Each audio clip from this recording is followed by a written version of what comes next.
honor our last mo'i wahine of this very space, our very beloved Queen Liliʻuokalani. And we do so with our greatest respect for all the work she had done in her years as queen and even after, when she saw lots of changes here in Hawaii happening, and doing so with grace.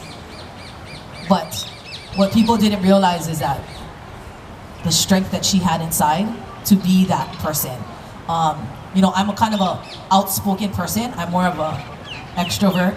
No, I'm so shy, but anyways, I'm an extrovert, and everything I do is kind of pretty loud and rambunctious and activated and all that. But sometimes the strongest people are the ones that are quiet, and she was that. She had a quiet fire in her, and so we honor her in this hula. This is for you, our Queen Liliʻuokalani. Huli!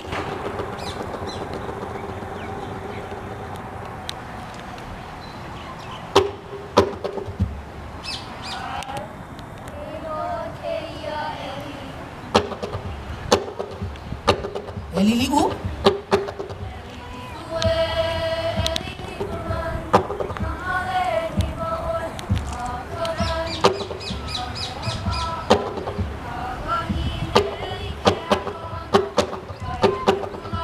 He Inoa keia Liliʻu.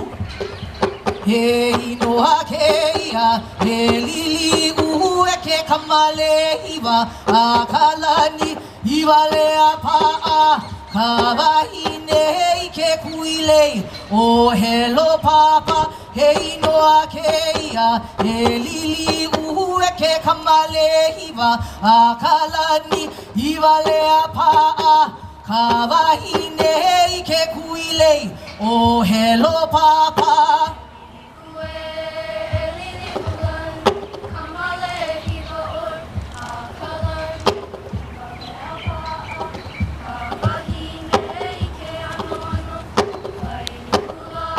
Noho mai oi I ka ihi.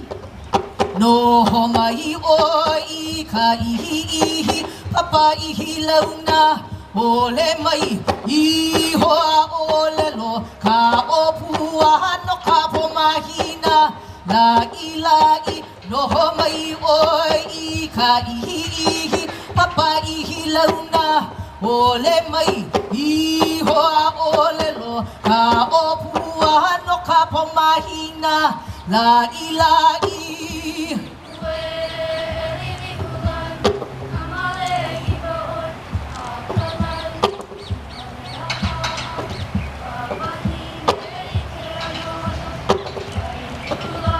Ah, he pua oi I ka vekiu.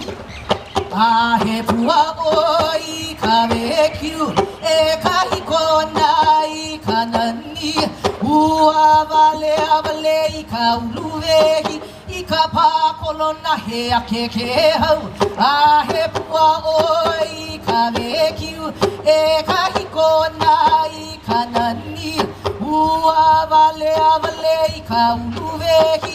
I ka pākolona he ake ke hau.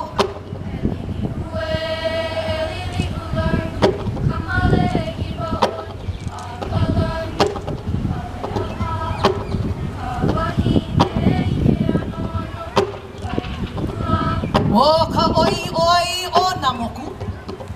O ka oi oi o na moku. E Liliʻuokalani. O ka uhana no e au no ia. O ke ike aku I hea mai. O ka oi oi o na moku. E Liliʻuokalani. O ka uhana no e au no ia. O ke ike aku I hea mai.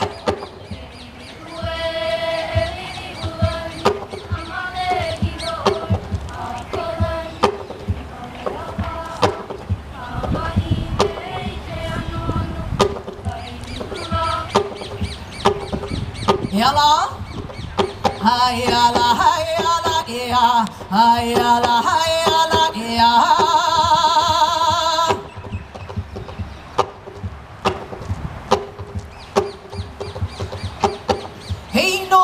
ʻano Liliʻu.